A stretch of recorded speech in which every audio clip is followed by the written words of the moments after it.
All right, sports fans, how's everybody out there doing? William Martin coming at you one more time here on YouTube with another edition of the 300 Pounds of Sports Knowledge Podcast. So, round one of these MLB playoffs are officially in the books, and now we're moving on to the five-game series of the divisional round, which are set to begin today. And honestly, I think that MLB kind of dropped the ball here just from the standpoint that they missed a golden opportunity, if you will, to have this thing begin on Friday night where there weren't like basically you're not competing against football, college today, and of course the NFL tomorrow. But nonetheless, here we are with all four games set to kick off today. Now, I want to start with the Dodgers and Phillies, two division winners, and clearly there's no love lost between these teams, and also they have a lot of history together over the years, franchise-wise, in the postseason. Now, only three wins separated these two teams this year. The Dodgers won 93, while the Phils won 96. And the Dodgers, believe it or not, just became the first number three seed in the National League to advance out of the wild card round since the postseason expanded to 12 teams. So you look at the Dodgers and you ask yourself, have they found their groove? Because they finished the regular season on a five-game winning streak. And of course, we just saw them easily dispatch of the Cincinnati Reds. So now the Dodgers have won their last seven games in a row. The Shohei experience, and I say this because we know what Shohei Ohtani could do at the plate, but now he's getting the ball for game number one today on the mound for Dave Roberts. So, what's he going to look like against this Phillies lineup, and how long is Dave Roberts going to keep him in there? A lot of talent besides Shohei for this Dodgers lineup. You think about Freddie Freeman, Teoscar Hernandez, Andy Pajes, and Mookie Betts, just to name a few.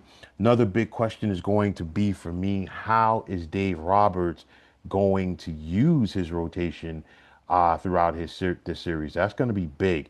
You look at it, he went with Blake Snell to begin the Red Series, and he actually lucks out because game number two is not until Monday, so he has an opportunity to come back with Snell for game number two, which means he's probably going to go with Yamamoto for game number three. These are going to be big, important questions that have to be answered throughout this series. On the flip side for Philadelphia, this is why Dave Dombrowski made all of those moves coming down the stretch to upgrade the Phillies bullpen for series like this in October. Philadelphia is definitely going to miss Zach Wheeler in their rotation. Okay. But, you still have a lot of depth for the Phillies in their rotation. Guys, they got to step it up. This is what it's all about. The Phillies going to hit. You look at Kyle Schwarber and what he's done this season, Trey Turner, Bryce Harper, Alec Bohm, and JT Realmuto, just to name a few.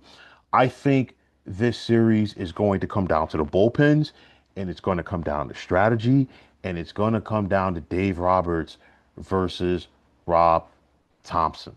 Okay, both managers have gotten their teams to the World Series. Of course, Dave Roberts has won a pair of World Series. Rob Thompson is looking to get Philadelphia there. That's going to be key. I think, of course, and I think it's going to be this way in all of these series. The winner of Game One is going to go a very long way in dictating this thing. I think if you're Philadelphia, you need to feed off of the home vibe. You also need to remember what happened to you last year.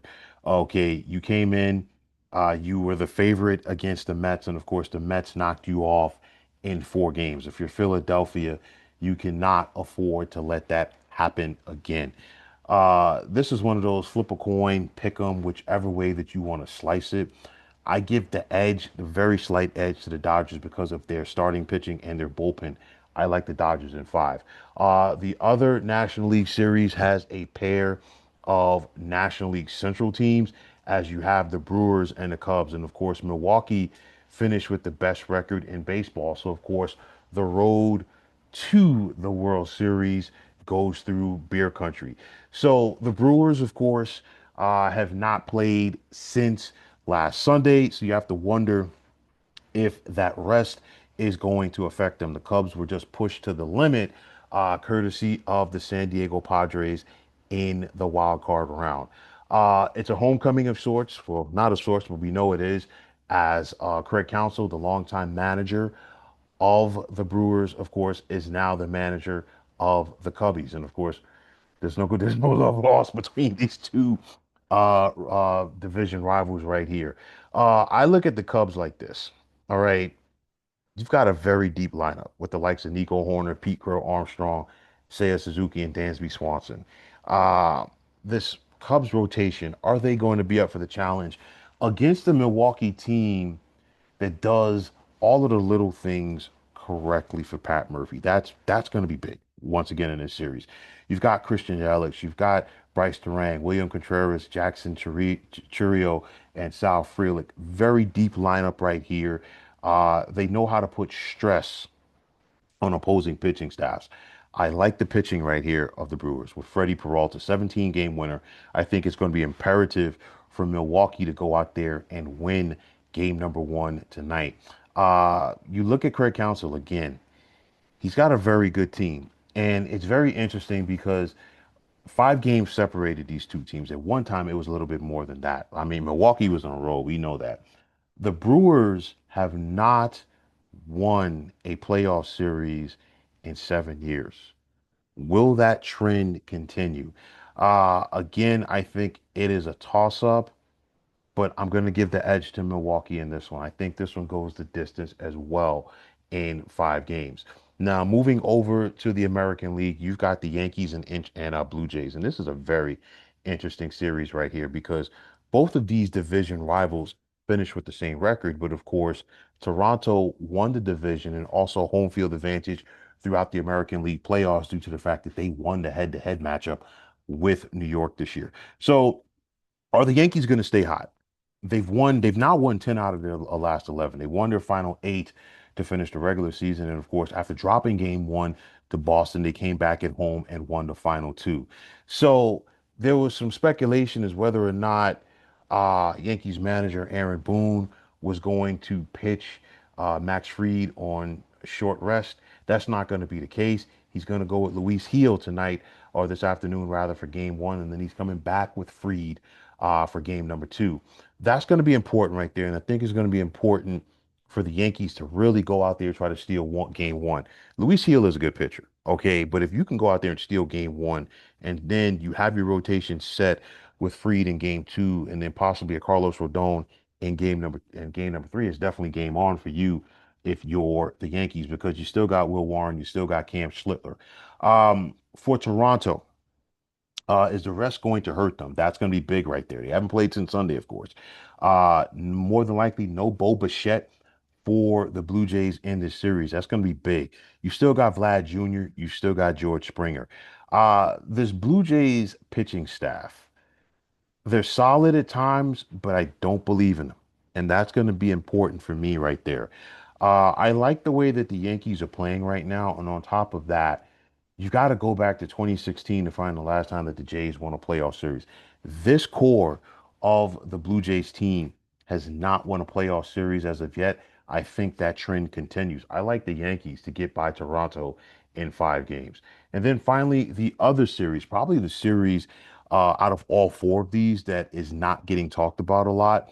That's the Detroit Tigers taking on the Seattle Mariners. And of course, the Tigers, we saw them stumble, if you will, into the postseason. They were abysmal coming down the stretch, blew the division to Cleveland, and then they turned around and beat Cleveland in 3 games in the wild card round. Very, very interesting stuff right there.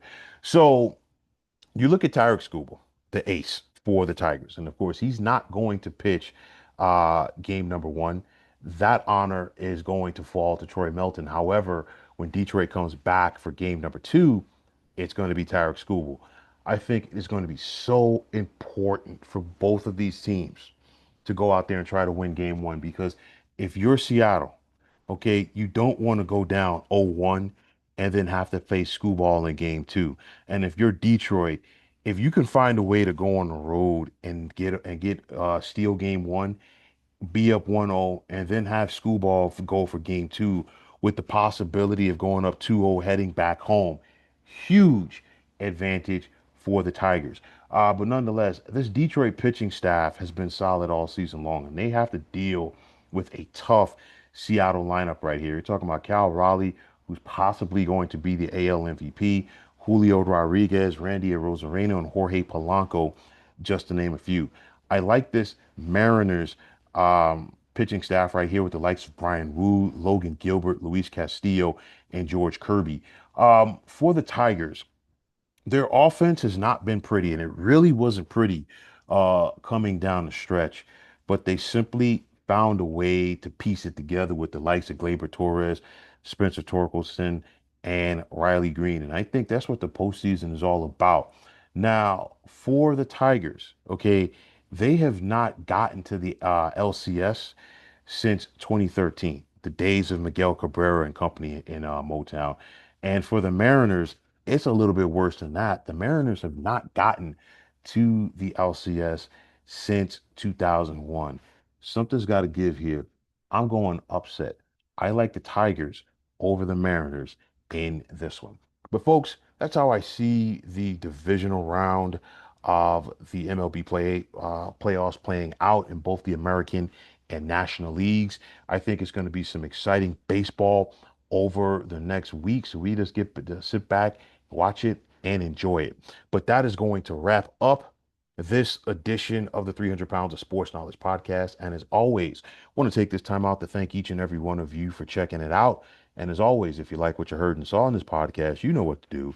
Just hit that like button as well as subscribing to this channel. Like I always say, it's greatly appreciated. And speaking of those subscriptions, we're closing in on that magic number, folks, 1,000 subscribers. Also, if you are on the X, formerly known as Twitter, you can check me out anytime at 300 Pounds of Sports. You give me that follow, I will give you that follow in return. And the same goes for Instagram, and you could check me out at 300 Pounds of Sports Knowledge. Also, if you're on Facebook, be sure to check out the Sports Depot 365. And like I always say, one of the better sports debating sites going on social media. But until next time, fine folks, my name is William Martin. I am signing off, and I'm saying thanks once again for checking out the 300 Pounds of Sports Knowledge podcast here on YouTube. Be well, everybody.